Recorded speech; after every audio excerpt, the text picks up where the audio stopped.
தரணி வாழ் தமிழர்களின் இதய ஒலி தமிழன் 24.com. கொழும்பை உலுக்கிய தம்பதிகளின் சடலங்கள் அயல் வீட்டினர் அரங்கேற்றிய சம்பவம் காட்டி கொடுத்த தங்கத்தோடு. அதிர்ச்சி செயல், மேசன் தொழிலாளியை நாய்க்கூண்டில் அடைத்து சித்திரவதை. மட்டக்களப்பு பாலடைந்த கிணறு விவகாரம், வேலையில்லாது சொத்து கொள்வனவு, விசாரணை வலயத்துள் உறவினர்கள். QR குறியீட்டில் மோசடி, எரிபொருள் பெற்ற சந்தேக நபர் கைது. கோழி இறைச்சி முட்டை விலைகள் அதிகரிப்பு. சுவிஸ் ஆஃப்ரிங்கன் நகரத்தில் குறைந்த விலையில் சிறந்த தரத்தில் உங்கள் வீட்டு தேவைகளுக்கான யாவும் ஒரே இடத்தில். Little Asia. இங்கே தாயகத்தில் இருந்து தரமான மரக்கறி, ஃப்ரெஷ்ஷான இறைச்சி, சுவையான மீன் வகைகள் மற்றும் ஆசிய, ஆப்பிரிக்க, தாய்லாந்தில் இருந்து இறக்குமதி செய்யப்பட்ட பலசரக்கு பொருட்கள் அனைத்தும் ஒரே கூரையின் கீழ். உங்கள் ஷாப்பிங்கை இனிமையாக்க 200க்கும் மேற்பட்ட கார் பார்க்கிங் வசதி. மேலும் ஹைவேயில் இருந்து வரும் 700 மீட்டர் தூரத்தில் மிக பிரம்மாண்டமான லிட்டில் ஏசியா எக்ஸோட்டிக் ஃபுட். இன்னும் என்ன யோசிக்கிறீங்க? இப்பவே வாங்க, கையோட அள்ளிட்டு போங்க. Little Asia exotic food, park வெக் 2, 4665 ஆஃப்ட்ரிங்கன். தொடர்புகளுக்கு 0627 981111. தொடர்பென விரிவான செய்திகள்.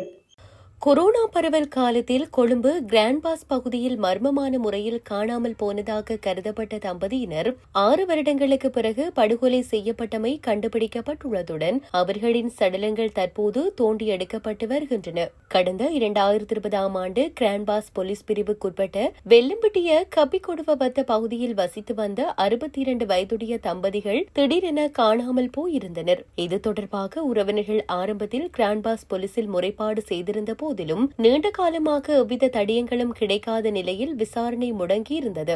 அதிருப்தியடைந்த உறவினர்கள் இதுகுறித்து ஜனாதிபதி செயலகத்திலும் முறைப்பாடு ஒன்றை செய்திருந்தனர். இந்த நிலையில் காணாமல் போன பெண்ணின் சகோதரி தனது சகோதரிக்கு சொந்தமான தங்கத்தோடு போன்றே ஒரு தோட்டை அண்டை வீட்டு பெண் அணிந்திருப்பதை தற்செயலாக கண்டுள்ளார். இதுகுறித்து எழுந்த பல சந்தேகத்தை அடுத்து கொழும்பு குற்றத்தடுப்பு பிரிவில் வழங்கப்பட்ட முறைப்பாட்டின் அடிப்படையில் தீவிர விசாரணைகள் ஆரம்பிக்கப்பட்டன. பல மணி நேர விசாரணைகளின் பின்னர் அண்டை வீட்டை சேர்ந்த 46 வயதுடைய நபர் மற்றும் அவரது 48 வயதுடைய மனைவி ஆகியோர் கைது செய்யப்பட்டனர். குறித்த சந்தேக நபர் ஒரு கடும் போதைப்பொருள் பாவனையாளர் என்றும் அக்கம் பக்கத்தினருடன் அடிக்கடி தகராறில் ஈடுபடுபவர் என்றும் போலீசார் தெரிவித்தனர். கைது செய்யப்பட்ட சந்தேக நபர்கள் வழங்கிய அதிர்ச்சியூட்டும் வாக்குமூலத்தின்படி இரு தரப்பினருக்கும் இடையில் நிலவி வந்த தொடர்ச்சியான வாக்குவாதங்கள் மற்றும் தகராறுகள் காரணமாகவே இந்த இரட்டை கொலை இடம்பெற்றுள்ளது. கடந்த 2020ஆம் ஆண்டு தம்பதியினரை தங்களது வீட்டிற்கு பின்புறமாக அழைத்து சென்று கூர்மையான ஆயுதங்களால் கழுத்தை வெட்டியும் தலையை துண்டித்தும் கொடூரமான முறையில் கொலை செய்துள்ளனர். பின்னர் சடலங்களை எவரும் கண்டுபிடிக்காத முடியாதபடி பின்புறமுள்ள ஒரு பள்ளத்தில் புதைத்து மறைத்தமையால் கடந்த 6 ஆண்டுகளாக இந்த மர்மம் நீடித்து வந்துள்ளது. அழுத்கடை நீதவான் நீதிமன்றம் இலக்கம் 4 நீதவானின் உத்தரவிற்கமைய இன்று சம்பவ இடத்திற்கு சந்தேக நபர்கள் அழைத்து வரப்பட்டு விசாரணை மற்றும் ஆய்வு நடவடிக்கைகள் முன்னெடுக்கப்பட்டன. சிறப்பு தடயவியல் போலீஸ் அதிகாரிகள் மற்றும் தடயவியல் மருத்துவ அதிகாரியின் முன்னிலையில் தற்போது அந்த இடத்தில் சடலங்களை தோண்டி எடுக்கும் பணிகள் நிறைவு செய்யப்பட்டுள்ளன. 6 வருடங்களாக மறைக்கப்பட்டிருந்த இந்த கொடூர கொலை சம்பவம் கொழும்பு பகுதியில் பெரும் பரபரப்பை ஏற்படுத்தியுள்ளது.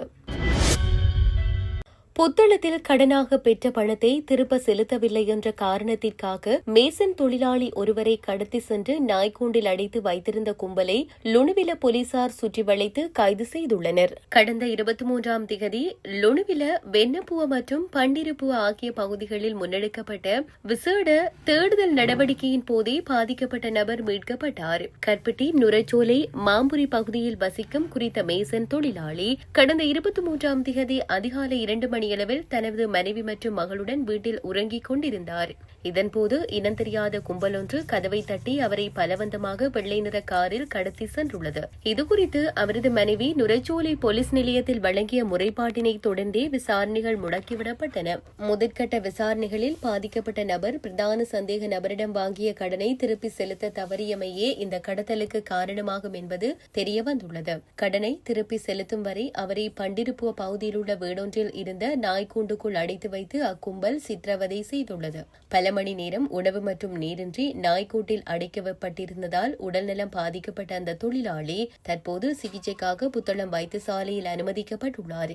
வடக்கு மாகாண சிரேஷ்ட பிரதி போலீஸ் மா அதிபர் அஜித் ரோகணவின் ஆலோசனையின் கீழ் முன்னெடுக்கப்பட்ட இந்த சுற்றிவளைப்பில் பிரதான சந்தேக நபர் உட்பட 6 பேர் கைது செய்யப்பட்டுள்ளனர். லொணுவில பகுதியைச் சேர்ந்த 6 சந்தேக நபர்கள் கைது செய்யப்பட்டு மேலதிக விசாரணைகளுக்காக நொரிச்சோலை போலீசாரிடம் ஒப்படைக்கப்பட்டுள்ளனர். மட்டக்களப்பு கொக்கட்டிச்சோலை நெல்லிக்காடு வயல் பகுதியில் பாழடைந்த கிணறு ஒன்றிலிருந்து பெண்ணொருவர் மீட்கப்பட்ட சம்பவம் பரபரப்பை ஏற்படுத்தியிருந்தது. இந்த நிலையில் அந்த சம்பவத்தில் தடுத்து வைக்கப்பட்டுள்ள உறவினர்கள் தொடர்பாகவும் விசாரணைகள் ஆரம்பிக்கப்பட்டுள்ளன. சம்பவம் தொடர்பில் விசாரணைகளை முன்னெடுத்து வரும் விசாரணை அதிகாரி ஒருவரை மேற்கோள் காட்டி இந்த தகவல் வெளியாகியுள்ளது. சம்பவம் தொடர்பில் கைது செய்யப்பட்டு தடுப்பு காவலில் வைக்கப்பட்டுள்ள 3 சந்தேக நபர்களின் உறவினர்கள் தொடர்பாக பல்வேறு சந்தேகங்கள் எழுந்துள்ளதாக விசாரணை அதிகாரி தெரிவித்தார்.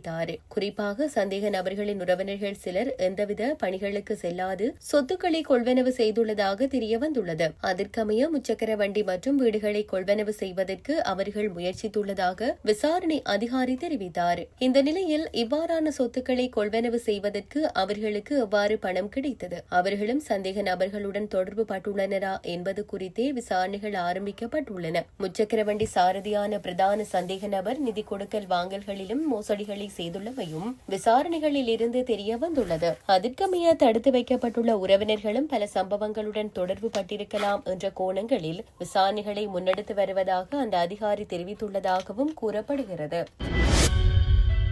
நிட்டம்புவில் ஒரு பெண்ணின் காரில் உள்ள எரிபொருள் QR குறியீட்டை மீறி காரின் தரவுகளுக்கு அமைய ஒரு புதிய QR குறியீட்டை உருவாக்கி எரிபொருள் பெற்ற நபரை குற்றப்புலனாய்வுத்துறை கைது செய்துள்ளது. 1919 வழியாக பெறப்பட்ட தகவலின் அடிப்படையில் டிஜிட்டல் பொருளாதார அமைச்சு குற்றப்புலனாய்வுத்துறையிடம் புகார் அளித்திருந்தது. அதன்படி குற்றப்புலனாய்வுத்துறையின் கீழுள்ள கணினி குற்றப்புலனாய்வு பிரிவின் இணைய கண்காணிப்பு புலனாய்வு பிரிவு சந்தேக நபர் குறித்த விசாரணைகளை நடத்தியுள்ளது. இவ்வாறு கைது செய்யப்பட்ட சந்தேக நபர் பிலியந்தல பகுதியை சேர்ந்தவர் என்று விசாரணை அதிகாரிகள் தெரிவித்தனர். இந்த சட்டவிரோத QR குறியீட்டிற்கு எரிபொருள் வழங்கியவர்கள் மீதும் தற்போது விசாரணைகள் நடைபெற்று வருகின்றன. இதற்கிடையில் இந்த வழியில் QR குறியீடுகளை மீறி செயற்படுபவர்கள் மீது சிறப்பு விசாரணைகள் நடத்தப்பட்டு வருவதாக குற்றப்புலனாய்வுத்துறை தெரிவித்துள்ளது. எரிபொருள் விலை உயர்வால் ஒரு முட்டையின் விலை 40 ரூபாவாகவும் தோலுடன் கூடிய 1 கிலோ உறைந்த கோழிக்கறியின் விலை 100 ரூபாயிலும் உயர்ந்துள்ளது. சிறிய முட்டை விலை 37 ரூபாவாகவும் நடுத்தர முட்டையின் விலை 39 ரூபாவாகவும் பெரிய முட்டையின் விலை 41 ரூபாவாகவும் உயர்ந்துள்ளது. இதன்படி எரிபொருள் விலை உயர்வு மற்றும் எரிவாயு விலை உயர்வு ஆகியவை கோழி வளர்ப்பு நடவடிக்கைகளை கடுமையாக பாதித்துள்ளன என்று இலங்கை கால்நடை உற்பத்தியாளர்கள் சங்கத்தின் தலைவர் அஜித் குணசேகர தெரிவித்துள்ளார். கோழி பண்ணைகளில் இளம் கோழி குஞ்சு சூடுபடுத்த எரிவாயு பயன்படுத்தப்படுகிறது. ஆனால் எரிபொருள் விலை உயர்வு கோழி வளர்ப்பு தொழிலை வழக்கத்திற்கு மாறாக பாதித்துள்ளது என்று அவர் கூறியுள்ளார். கோழி பண்ணைகளில் இருந்து தோலுடன் கூடிய இறைச்சி சந்தைக்கு வெளியிடப்படுகிறது. தற்போது 1 கிலோ கோழிக்கறியின் விலை 1200 முதல் 1250 ரூபாய் வரை உயர்ந்துள்ளது. தற்போது தினமும் சுமார் 700 மெட்ரிக் டன் தோலுடன் கூடிய கோழி இறைச்சி சந்தைக்கு வெளியிடப்படுகிறது. ஒரு மாதத்திற்கான கோழி இறைச்சியின் தேவை 22,000 மெட்ரிக் டன்களாகும். டீசல் விலை உயர்வால் கடலுக்கு செல்லும் படகுகளின் எண்ணிக்கை குறைதல், சந்தையில் கிடைக்கும் மீன்களின் அளவு குறைதல், பன்றி இறைச்சி உற்பத்தி குறைதல், 1 கிலோ மாட்டிறைச்சியின் விலை 2800 ரூபாயாக உயர்தல் மற்றும் 1 கிலோ ஆட்டிறைச்சியின் விலை 3500 ரூபாயை தாண்டுதல் போன்ற காரணங்களால் கோழி இறைச்சிக்கான தேவை அதிகரித்துள்ளது என்று அவர் கூறினார். மேலும் தற்போது கோழி இறைச்சி லாபகரமானதாகவே உள்ளதென்றும் அவர் குறிப்பிட்டார்.